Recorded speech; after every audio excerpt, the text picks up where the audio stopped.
वैसे तू इन सबको तो जानता ही है। Meet my friend Radhika, meet Sandy. Hello.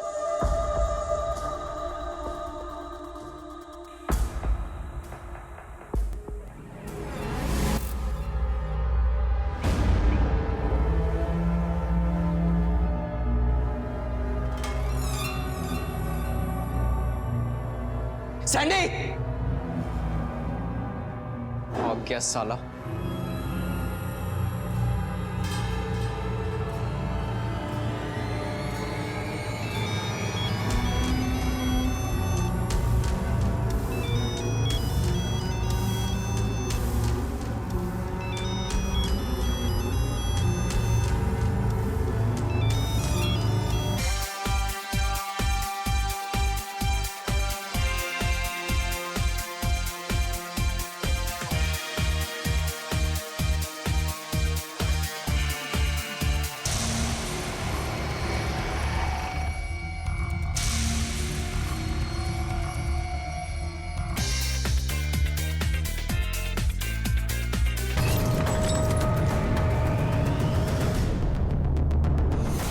क्या गंद मचा रखी है?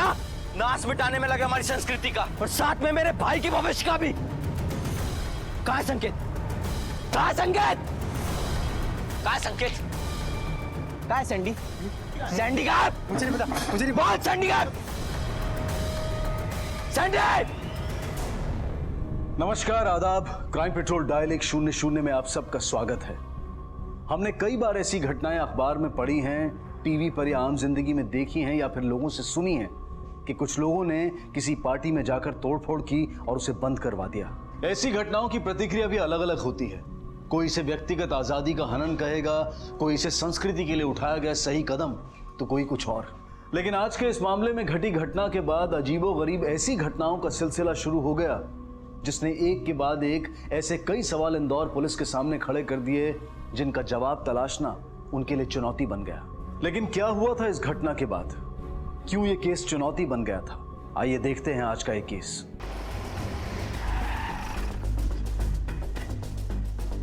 आइए सब देखिए सब।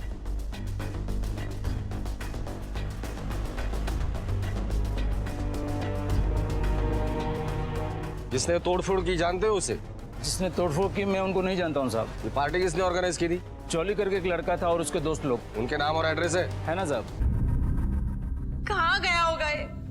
मुझे कुछ समझ में नहीं आ रहा है, कब कहाँ गया है? ये सब ना आपकी वजह से हुआ है। आपको ही बड़ा शौक था उसको पार्टी में भेजने का। पता भी उन पार्टीज में क्या क्या होता है। पड़ा होगा कहीं खा पी के।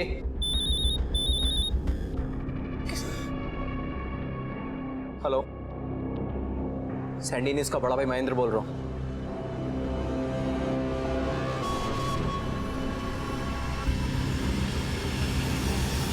इंस्पेक्टर साहब, हमारे बच्चों को किस लिए पकड़ के लाए आप? बताइए। इनका बताइए ना, बता दे। एक मिनट, हमें अपना काम करने दीजिए। पकड़ के लाए आप, काम करने दीजिए। हमें पता है। देखिए, पर आधी रात को इनके बच्चों को यहाँ ऐसे कैसे उठा कर ला सकते हैं आप? हमें पता है हम क्या कर रहे हैं। पार्टी कर रहे थे ना? पार्टी करना कोई जुर्म है क्या? सर, यही है वो गुंडा जिसने हम पर हमला किया था और सारी तोड़फोड़ भी की थी। गुंडा किसको बोला बे? हाँ, अभी बताओ गुंडागर्दी क्या होती तेरे को? हाँ बताओ। क्या चल रहा है यहाँ? ये पुलिस स्टेशन है, मार्केट या मोहल्ला नहीं है। और किसके साथ क्या करना चाहिए हमें अच्छी तरह से पता है। आप लोग शांत रहिए, हमें अपना काम करने दीजिए। आनंद सर, बच्चों को मेडिकल के लिए लेके जाओ और बाद में स्टेटमेंट ले लेना। चलो आप लोगों ने सर आइए। अरे लेकिन और तू, कानून हाथ में लेने का बहुत शौक है ना तुझे?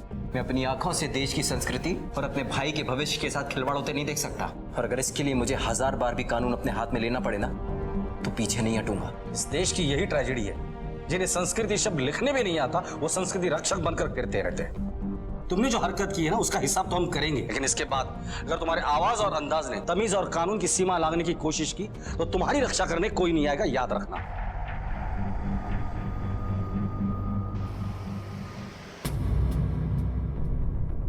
सर, कहाँ है मेरी बेटी? आपको यकीन है कि आपकी बेटी इसी पार्टी में गई थी? ये चोली हमारे पड़ोस में रहता है और इसी के साथ गई थी मेरी बेटी उस पार्टी में। मतलब पार्टी से सैंडी अकेला गायब नहीं हुआ है?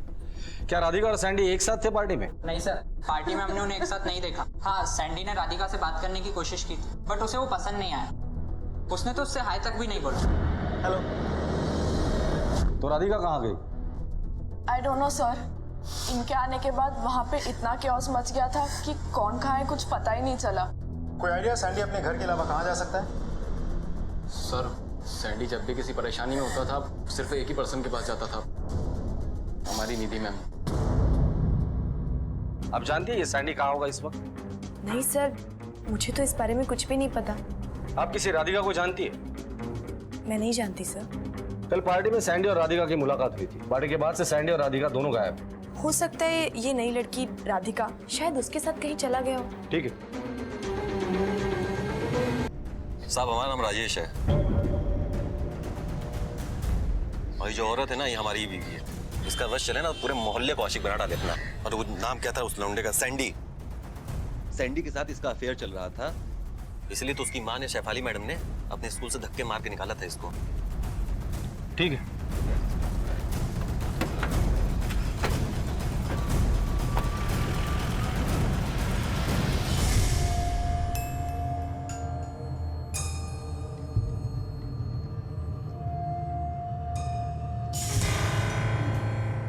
मुझे एक फोन करना है और फिर आगे जाना है। अरे नहीं मैडम, मुझे देर हो रही है, मुझे मार्केट जाना है, आप दूसरा रिक्शा देख लीजिए।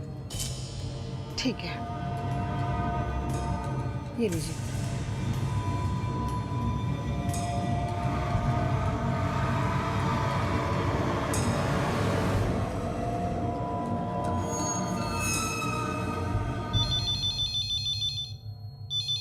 हेलो।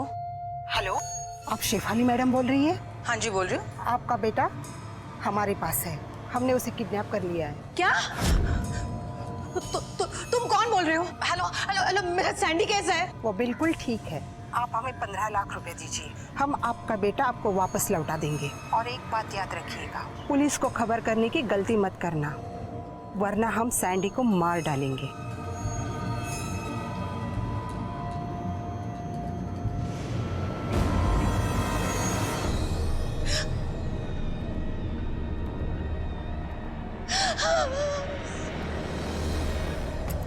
जी हाँ, ये सच है कि वो हमारे स्कूल में पढ़ाती थी और मेरे ही भाई को फंसाने की कोशिश भी कर रही थी। इसलिए मैंने उसके साथ साथ उसके बाप अशोक को और उसके मामा को मुंह पर कालिक पोतकर स्कूल से धक्के मारकर बाहर निकाल दिया था। मेरी बात तो सुनो, मैं बोल रहा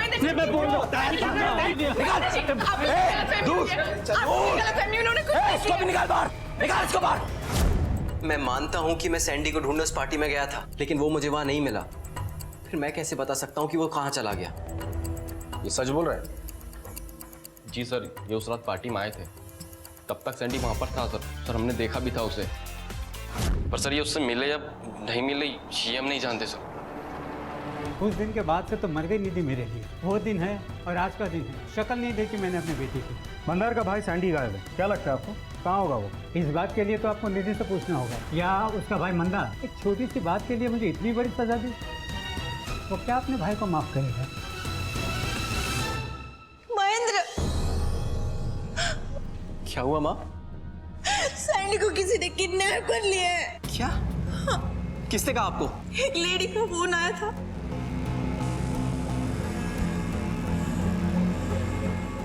नहीं, आपको वहां जाने की कोई जरूरत नहीं है, मैं जाऊंगा पैसे लेकर।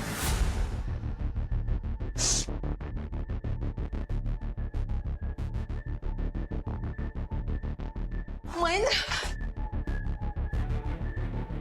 तू कुछ उल्टी सीधी हरकत नहीं करेगा। ये सैंडी की जिंदगी का सवाल है, तुझे मेरी कसम।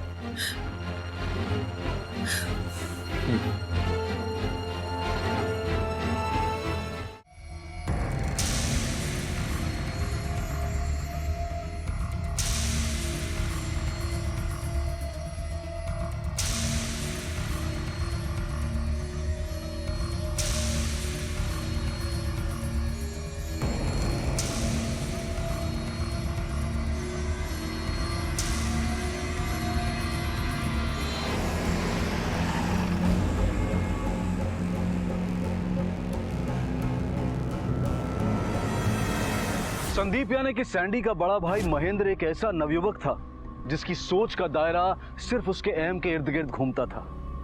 उसे अपने भाई के किडनैप हो जाने का दुख कम और गुस्सा ज्यादा था। अपनी मां शेफाली कुलश्रेष्ठ के कहने पर अपहरणकर्ताओं को देने के लिए पैसे लेकर वो गया जरूर था, लेकिन उसने वो पैसे अपहरणकर्ताओं को ही दिए या फिर वो कोई अलग खेल खेल रहा था, इस बात को दावे से कह पाना अभी मुश्किल था। इस बात का फैसला वक्त को करना था, जो कि बहुत तेजी से बीतता जा रहा था, और सैंडी का अभी तक कुछ पता नहीं चला था। महेंद्र, उस लेडी ने बोला था कि पैसे मिलते ही वो लोग सैंडी को छोड़ देंगे, लेकिन अभी तो 4 बजने आए हैं। मुझे लगता है हमें पुलिस को इन्फॉर्म कर देना चाहिए। माँ, तूने पैसे उसी जगह रखे थे जो मैंने बोली थी? तुमसे कोई गलती तो नहीं ना हुई? माँ, मैंने पैसे वहीं रखे थे जहां आपने मुझसे बोला था। मुझसे कोई गलती नहीं हुई है। अगर तुमसे कोई गलती नहीं हुई है तो जरूर हमारे साथ कोई धोखा हुआ है।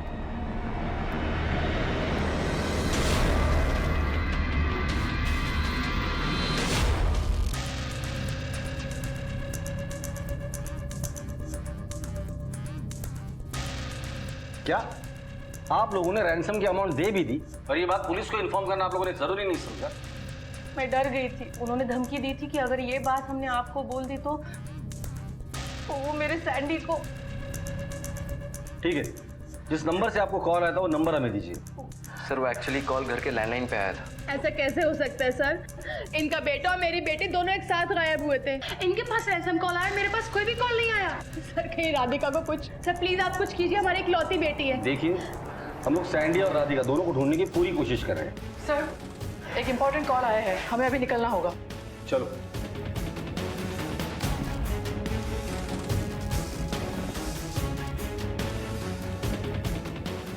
साहब उधर वहाँ।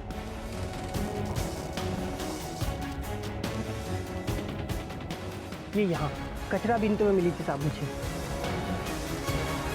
आसपास देखो कुछ क्या मिलता है क्या?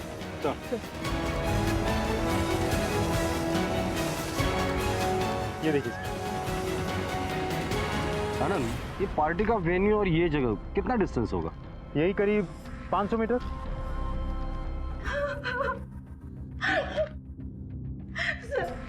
सर ये मेरी सैंडी की टी शर्ट है। और ये ले टी शर्ट, यही पहन के जाना पार्टी में।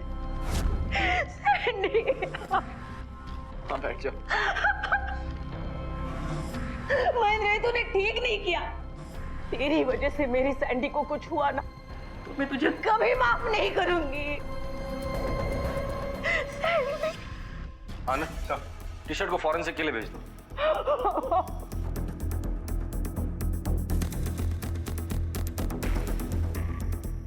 सर रैंसम की वो कॉल भवर कुआं के एक पीसीओ से आई थी। शॉप के बाहर फोन लगा हुआ था, इसलिए कॉल करने वाली औरत को दुकानदार देख नहीं पाए। लेकिन सर रैंसम के लिए एक औरत की तरफ से कॉल आना, ये बात आपको अजीब नहीं लगती? सर इससे भी अजीब बात तो ये है कि रैंसम का कॉल सिर्फ सैंडी के घर वालों को किया गया, राधिका के घर वालों को नहीं, जबकि दोनों साथ ही में गायब हुए थे। ये दोनों गायब साथ में हुए थे। सैंडी को तो किडनैप किया गया है, लेकिन राधिका क्यों गायब है ये अभी तक हमें नहीं पता। लेकिन एक और पॉसिबिलिटी है, उस पार्टी में मौजूद जितने भी लोग थे उनमें से कोई ना कोई उस किडनैपर्स के शामिल था। रश्मि, लड़के लड़कियां स्टाफ कैटरर जितने भी लोग थे उन सबके कॉल रिकॉर्ड निकालो। Yes sir.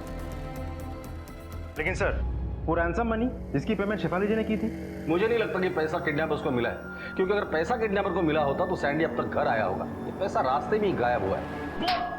बोल बोल बोल जल्दी बोल, फटाफट बोल। सर मेरा ही भाई गायब है और आप मुझ पे ही शक कर रहे हैं। हाँ, क्योंकि रैंसम के लिए कॉल आने के बाद तूने पैसे दिए थे ना, तो पैसे देने के बाद तेरा भाई कैसे नहीं आया? इसका मतलब किडनैपर्स को पैसे नहीं मिले थे। सर उन्होंने जो जगह बताई थी मैंने वहां जाकर पैसे रख दिए थे। उसके बाद उन पैसों का क्या हुआ, किसने लिया, मुझे नहीं पता सर। ठीक है, तो सैंडी के बारे में बता। बराबर तेरे वहां पहुंचने के बाद सैंडी पार्टी से कैसे गायब हो गया? सर ये मैं कैसे बता सकता हूँ? अबे तू ही बता सकता है, और कौन बता सकता है? सारा तेरा प्लान होगा। अपने भाई के आड़ में अपने माँ से पैसे ऐंठने का तेरा प्लान होगा। देख अभी भी वक्त है, सच सच बता दे। सर ये सच नहीं है, मैंने कुछ नहीं किया, मुझे नहीं पता कि सैंडी कहाँ है। सैंडी को कब से जानती है? 2 साल से सर, मैं उसकी क्लास को ज्योग्राफी पढ़ाती हूँ। पर सैंडी हमेशा से मुझे बहुत डरा सा, बहुत सहमा सा, बहुत परेशान सा दिखाई देता था। और फिर एक दिन आज से करीब 1.5 साल पहले मुझे उसकी वजह पता चली। सैंडी तेरा फेवरेट अल्फाबेट वर्ड कौन सा है? बता ना सैंडी। सैंडी गे है। सैंडी गे है। मतलब कि गे। सैंडी गे यार। सैंडी गे।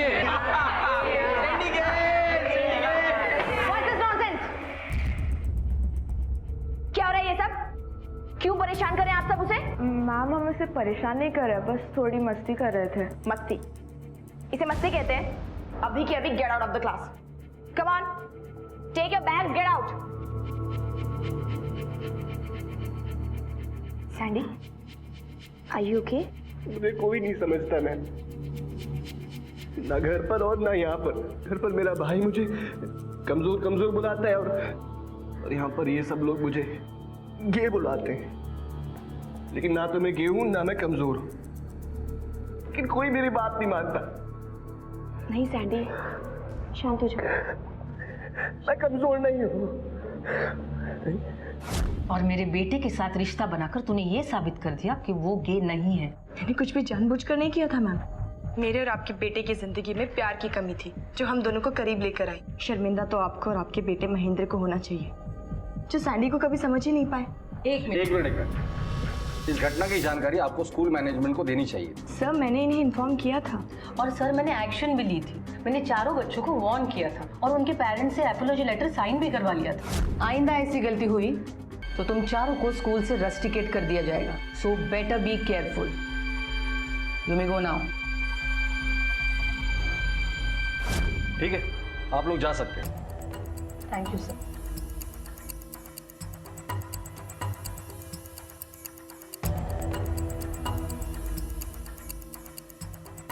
एक बात समझ में नहीं आई, जो बच्चे सैंडी को इतना परेशान करते थे उन्हीं बच्चों के साथ ये पार्टी करने कैसे गया? ये तो वही लोग बताएंगे सर। यस सर, ये बात सच है कि हमने सैंडी को पूरे साल परेशान किया, लेकिन 12th में सब ठीक हो गया था सर। और 12th के बाद हम अलग होने वाले थे, इसलिए सर हमने उसे अपोलोजाइज करने के लिए पार्टी ऑर्गेनाइज की थी सर। अपोलोजाइज करने के लिए पार्टी की थी या पुराना अकाउंट सेटल करने के लिए पार्टी की थी? क्योंकि उसी की वजह से तुम्हारे पेरेंट्स को स्कूल में आना पड़ा था, जलील होना पड़ा था। गुस्सा तो जरूर आया होगा। नो सर, ये बात सच नहीं है sir. Believe us sir, we had no bad intention. हम बस पार्टी कर रहे थे। और कोई बात जो अभी तक तुम लोगों ने हमें बताई नहीं है? सर आई डोंट नो कि ये बात इम्पोर्टेंट है या नहीं, बट सर उस रात पार्टी में राधिका ने हमें आकर बताया था कि सैंडी अपनी ड्रिंक्स नहीं ले रहा है। तो सर हमने प्लान बनाया था और उसे जबरदस्ती पिला दी। सैंडी, तू ड्रिंक्स नहीं पी रहा यार? नहीं, ले तो रहा हूँ। अरे नहीं भाई, मैंने देखा तुझे नहीं, तू नहीं पी रहा जब से। पीना थोड़ी सी पीना भाई, थोड़ी सी पी ले और पी भाई, पी ले और थोड़ी पी ले। और राधिका के बारे में तुमने हमसे झूठ क्यों बोला था? उस पार्टी में राधिका किस हालत में थी? एक्चुअली सर राधिका ने उस दिन पार्टी में बहुत ज्यादा नशा कर लिया था, बहुत असर हो गया था सर। और हम सब भाग रहे थे तो मैंने उसे बुलाया भी था, आवाजें भी दी थी सर, लेकिन वो आंख तक नहीं खोल पा रही थी। इसलिए सर मजबूरी में हम सब भाग गए और उसे वहीं छोड़ना पड़ा। ठीक है, फिलहाल तो मैं तुम लोगों को छोड़ रहा हूँ, लेकिन अगर पता चला कि आप लोगों ने हमसे कुछ झूठ बोला है, कुछ छुपाया है, तो बहुत महंगा पड़ेगा। आनंद, ओके सर। इस घटना को घटे काफी समय बीत चुका था, लेकिन पुलिस को अब तक ना तो कोई ऐसा सूत्र मिला था और ना ही ऐसी कोई कड़ी जिसके सहारे वो अपनी जांच को आगे बढ़ा सकते। राधिका और सैंडी एक साथ गायब हुए थे, लेकिन फिरौती की मांग सिर्फ सैंडी के लिए की गई थी, राधिका के लिए नहीं। पुलिस के शक के घेरे में इस वक्त सैंडी का भाई महेंद्र था। कभी उसकी टीचर रही उसकी प्रेमिका निधि थी और सैंडी के वो दोस्त थे जिन्होंने वो पार्टी ऑर्गेनाइज की थी। हालांकि ये सब लोग इस घटना में अपना हाथ होने से लगातार इनकार करते आ रहे थे, लेकिन पुलिस का मानना था कि इस मामले में आगे बढ़ने का सूत्र उन्हें या तो सस्पेक्ट्स की इस छोटी लेकिन महत्वपूर्ण लिस्ट से मिल सकता है या फिर उस रात घटी घटनाओं के घटनाक्रम से। और सारे सस्पेक्ट से पूछताछ करने के बाद उन्होंने उस रात सबसे पहले जॉली आता है राधिका के साथ रात 8:30 बजे। उसके बाद सैंडी की एंट्री होती है लगभग 11 या 12 के बीच। फिर उन्हें ढूंढते हुए महेंद्र वहां पहुंचता है रात को 1:30 बजे के आसपास। और 1:30 बजे होटल में आने के बाद वो तोड़फोड़ करता है, मारपीट करता है, पर उसे सैंडी कहीं नहीं मिलता। सर हो सकता है सैंडी ने महेंद्र को वहां आते हुए देख लिया हो और वो कहीं छिप गया हो। लेकिन महेंद्र ने तो पूरा बंगला छान मारा था, फिर सैंडी गायब कहाँ हो गया? शायद इसलिए क्योंकि सैंडी वहां था ही नहीं। हो सकता है कि महेंद्र के पहुंचने से पहले ही उसका किडनैप हुआ हो। सैंडी और राधिका एक साथ गायब नहीं हुए, क्योंकि रात को 2 बजे जब जॉली वहां से भाग रहा था तो उसने राधिका को नशे की हालत में देखा था। और हम सब भाग रहे थे तो मैंने उसे बुलाया भी था, आवाजें भी दी थी सर, लेकिन वो आंख तक नहीं खोल पा रही थी। इसका मतलब पहले सैंडी गायब हुआ था और उसके बाद राधिका। सर राधिका उन सबके लिए बिल्कुल नहीं थी। तो राधिका का उस पार्टी में पहुंचना महज एक इत्तेफाक था। तो सर मुझे लगता है राधिका के मामले में कोलैटरल डैमेज वाली थ्योरी ज्यादा फिट बैठती है। ये राधिका और सैंडी एक साथ गायब हुए या नहीं ये नहीं पता, लेकिन दोनों के गायब होने में कनेक्शन जरूर है। क्या कनेक्शन हो सकता है सर? दुश्मनी वाला एंगल। निधि के पिता अशोक और मामा संतोष को महेंद्र और उसकी मां शेफाली ने स्कूल से बेइज्जत करके निकाला, तो हो सकता है कि बदला लेने के लिए सैंडी को किडनैप किया हो, या फिर राजेश जिसे पता था निधि और सैंडी के बीच अफेयर चल रहा है, उठाकर लेकर आओ तीनों। Yes sir. सर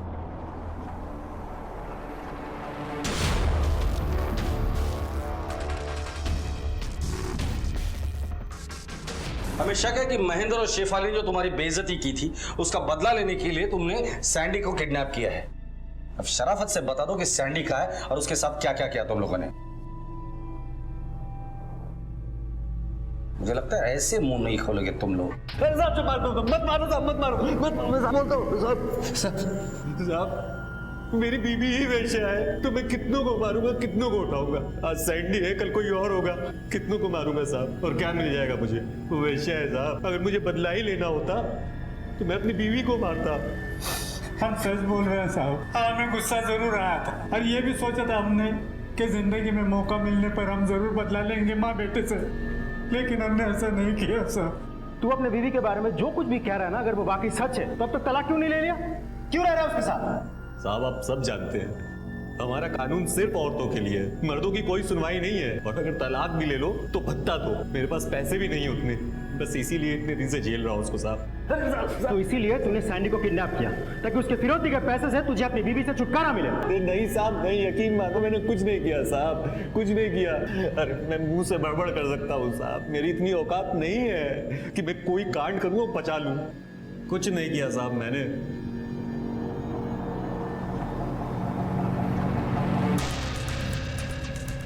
उन तीनों को जाने दो, लेकिन नजर रखना उन पर। Okay sir. सर ये रही उस पार्टी में शामिल लोगों की कॉल डिटेल्स। इसमें कुछ भी सस्पिशियस नहीं है सिवाय एक बात के। क्या? सर पार्टी के लेट नाइट करीब 4 से 5 बजे के आसपास निधि उस एरिया में थी और वो भी बिल्कुल अकेली। वो कुछ देर वहां ठहरी और फिर घर लौट गई। निधि? उसे तो पार्टी में इनवाइट ही नहीं किया था, वो वहां क्या कर रही थी?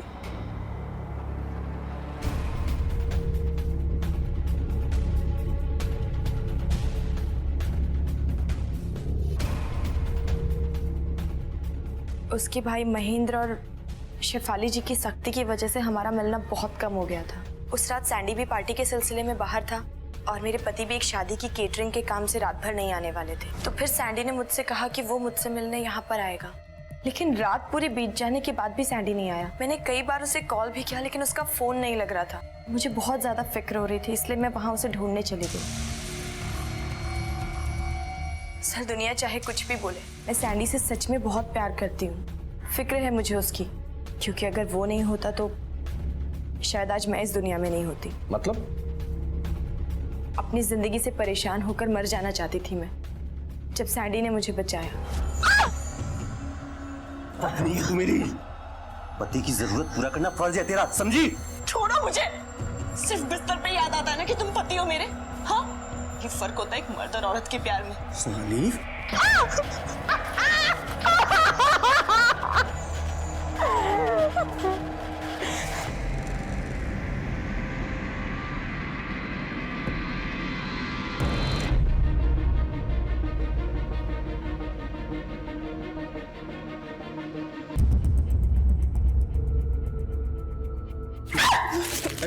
आप क्या कर रही हैं? सैंडी छोड़ो, सैंडी आप क्या?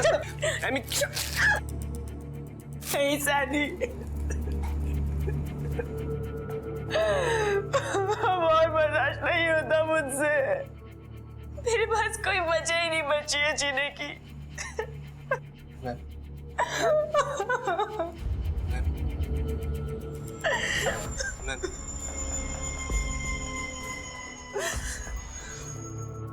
मैम अगर आपको प्रॉब्लम ना हो तो मुझे वो वजह बनने में खुशी मिलेगी जिसकी वजह से आप जी सके। हाँ मैम। सैंडी,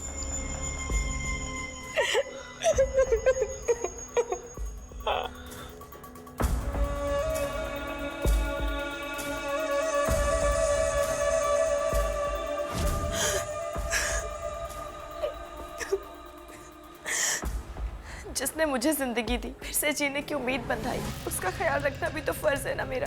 बस इसलिए मैं उसे ढूंढने चली गई थी सर, पर वो मुझे कहीं नहीं मिला।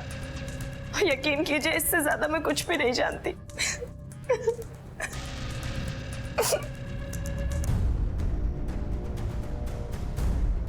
निधि अगर सच बोल रही है तो उसका बयान हमारी थियरी को सपोर्ट करता है कि सैंडी महेंद्र के डर से वहां नहीं छिपा था, बल्कि महेंद्र के पहुंचने से पहले ही सैंडी का किडनैप हुआ था। सैंडी अगर बंगले में या बंगले के आसपास कहीं में भी होता तो निधि से मिलने वो जरूर पहुंचता।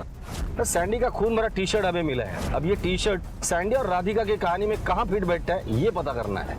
Yes sir.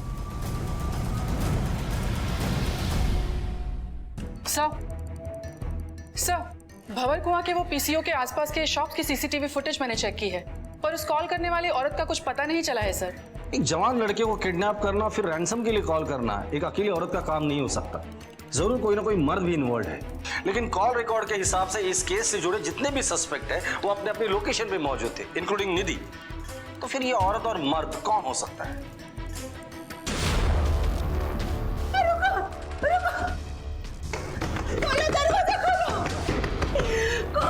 दरवाजा खोलो। आपका बेटा हमारे पास है, हमने उसे किडनैप कर लिया है। ये कॉल रिकॉर्ड्स दोबारा से स्कैन करना। वैसे आनंद, ये साकेत नगर रॉबरी केस की अगली डेट क्या है? सर वैसे तो कल की थी, लेकिन कोर्ट ने डेट कैंसिल करके नेक्स्ट वीक की दी है। ओके। हेलो, क्या? कब? ठीक है, हम लोग उसका इंतजार कर रहे हैं। क्या हो गया सर?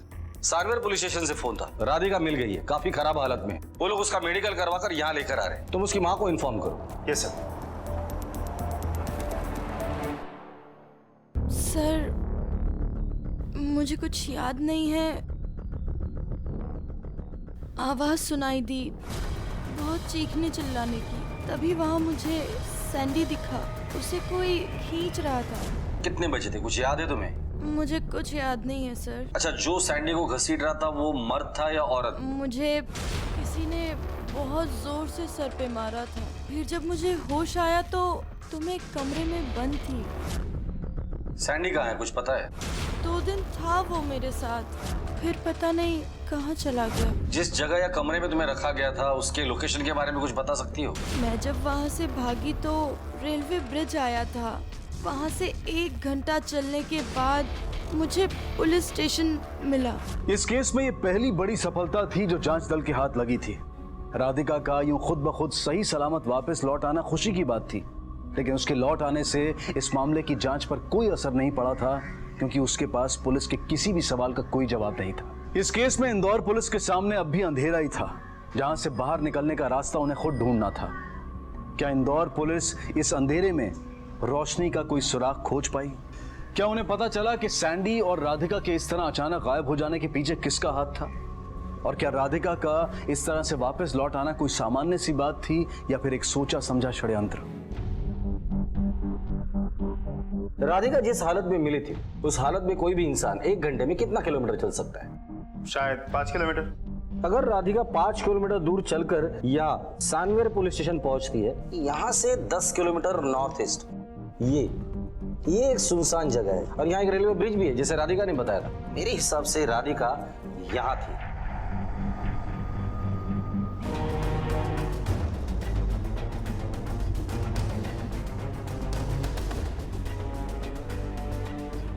रश्मि सर, इस फार्म हाउस की पूरी डिटेल पता करो।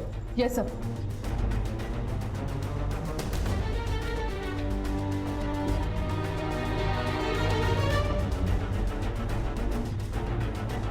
सर, एक शॉकिंग इंफॉर्मेशन मिली है। ये फार्म हाउस निधि के मामा संतोष का है। क्या?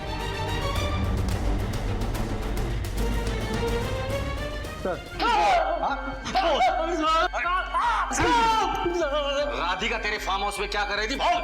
साहब मैं सिर्फ इतना बता सकता हूँ साहब, सैंडी किडनैप होने के बाद निधि हमारी बहन सुनंदा को काफी मिलने जुलने लगी थी साहब। इन दोनों का मेलजोल देखकर मुझे लगा कि वो जरूर कुछ करने वाले हैं साहब। फिर एक दिन भंवर कुआं के पीसीओ के पास मैंने मेरी दीदी को देखा, हमने पूछा भी तो उसने मुझे कुछ नहीं बताया साहब। आपका बेटा हमारे पास है, हमने उसे किडनैप कर लिया है।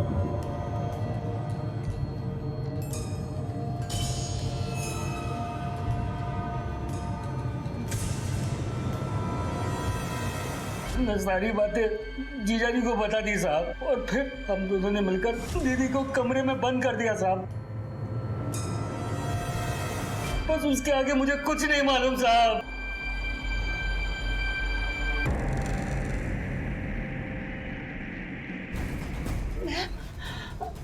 आइए, चलिए। सर पता चला है कि निधि दार्जिलिंग शिफ्ट होने वाली है। वहाँ के एक स्कूल में उसे टीचर की नौकरी लगी है और उस स्कूल से पता चला है कि उसकी ज्वाइनिंग डेट नेक्स्ट मंथ की है। निधि शिफ्ट हो रही है? सर। जी सर, सब कुछ बताने को तैयार हूँ। मुझे नहीं पता सैंडी कहाँ है और कैसा है। जब मैंने सैंडी को बताया कि मेरी जॉब दार्जिलिंग लग गई है, तो फिर नहीं सैंडी, ऐसा कुछ भी नहीं है कि मैं तुम्हें छोड़कर कहीं जा रही हूँ। मैं तो बस राजेश से अपना पीछा छुड़वाना चाहती हूँ और सिर्फ इसलिए मैंने जॉब ली है। लेकिन अगर ऐसी बात है तो मैं आपके साथ क्यों नहीं आ सकता? सैंडी, तुम्हारे सामने तुम्हारा पूरा फ्यूचर है। आपके बिना ना तो मेरा कोई भविष्य है ना कोई फ्यूचर है। मैं नहीं रह पाऊंगा आपके बिना, सुसाइड कर लूंगा। सैंडी, कैसी बातें कर रहे हो तुम? मैं भी तुमसे दूर नहीं रहना चाहती, लेकिन तुम जानते हो। लेकिन क्या, अगर आप भी वैसा चाहती हैं तो मेरे पास एक आइडिया है जिसके जरिए से हम लोग एक साथ रह सकते हैं हमेशा के लिए। कैसे? लेकिन आप पहले प्रॉमिस कीजिए कि आप मेरे प्लान सुनाने से पहले कुछ रिएक्ट नहीं करेंगे। प्रॉमिस? प्रॉमिस। आप मुझे किडनैप कर लीजिए। What? सैंडी, कैसी बातें कर? आपने कहा था कि आप नहीं बोलेंगे, आपने प्रॉमिस किया था। पहले आप मेरा पूरा प्लान सुनिए। हम दोनों मिलकर मेरी किडनैपिंग का नाटक करेंगे।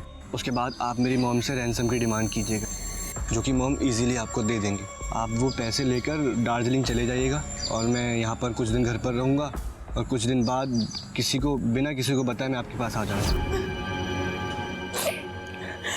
लेकिन अगर मैं रैंसम के लिए शेफाली जी को खुद कॉल करती तो ऐसा हो सकता था कि वो मेरी आवाज पहचान जाती, और मुझे अपने लिए अलाबाई भी सेट करनी थी ताकि आप लोगों का शक मुझ पे ना जाए। बस इसलिए मैंने अपनी माँ को कॉल किया और उन्हें अपने प्लान के बारे में बताकर उनसे हेल्प मांगी।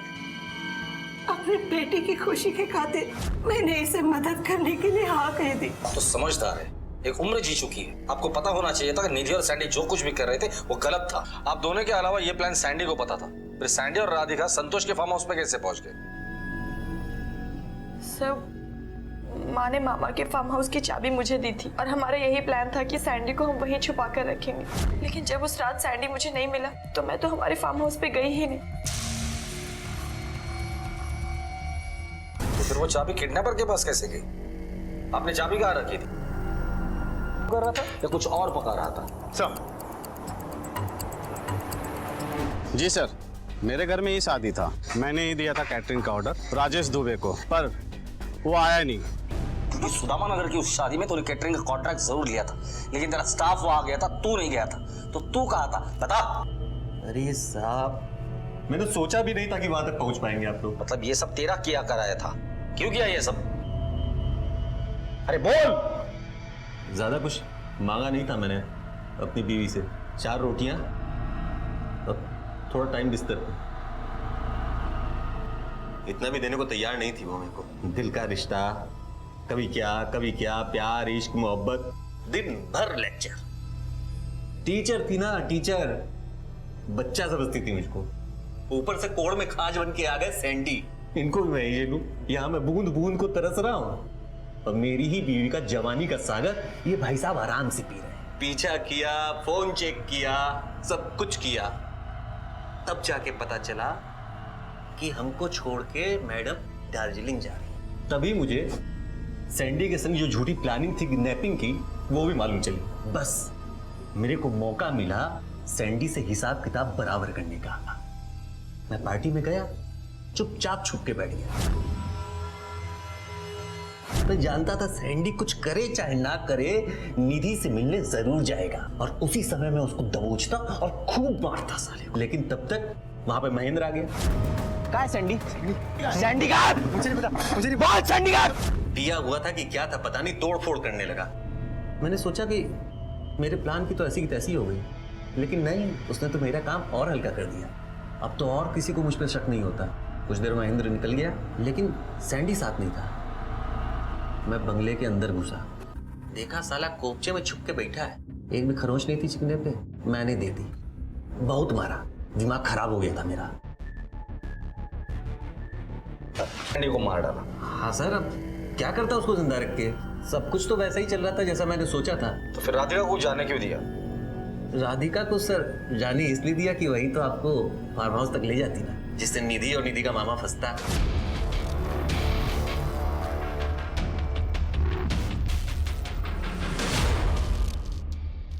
लेकिन मुझे क्या मालूम था साहब कि आप लोग सब पहचान जाओगे, सब पता कर लोगे, सब। ने सैंडी की भावनाओं और उसके प्यार की जरूरत का ख्याल रखा होता, घर में एक विश्वास का वातावरण बनाया होता, तो कभी भी सैंडी अपने ही अपहरण का नाटक नहीं रचता और ना ही उसका इतना भयंकर अंत होता। उसी तरह अगर निधि के पिता ने उस पर विश्वास दिखाया होता तो उसकी जिंदगी अन्याय और ज्यादतियों की वो कहानी नहीं बनती जिसका अंत दुखद ही होना था। सैंडी और निधि के रिश्ते पर उंगली उठाने का ना तो हमें कोई अधिकार है और ना ही हमारी ऐसी कोई मंशा है, लेकिन जिंदगी से जुड़ी हर दूसरी चीज की तरह प्रेम के भी अपनी कुछ मर्यादाएं होती हैं, कुछ नियम होते हैं जिनका पालन ना करना कभी कभी खतरनाक साबित हो सकता है, जैसा कि इस मामले में हुआ। कुल मिलाकर इस मामले में हर किसी ने जीवन के किसी न किसी नियम की, किसी न किसी मर्यादा की अवहेलना की, जिसका अंजाम इस दुखद कहानी के रूप में सामने आया। ईश्वर ने हमें यह जीवन भी दिया है और उसे अपने तरीके से जीने का पूरा अधिकार भी, लेकिन तब भी हमारे ना चाहते हुए भी इस तरह की घटनाएं हो जाती हैं, क्योंकि हम ये भूल जाते हैं कि अधिकार पाने के लिए फर्ज को निभाना और नियमों का पालन करना भी जरूरी होता है। इसी विचार के साथ अब मैं अनूप सोनी आपसे विदा लेता हूं। फिर मुलाकात होगी अगले एपिसोड में एक और चौंका देने वाले केस के साथ। तब तक अपना और अपने परिवार का ख्याल रखें और देखते रहें क्राइम पेट्रोल डायल 100। सबक एक को सीख हम सबको। जय हिंद।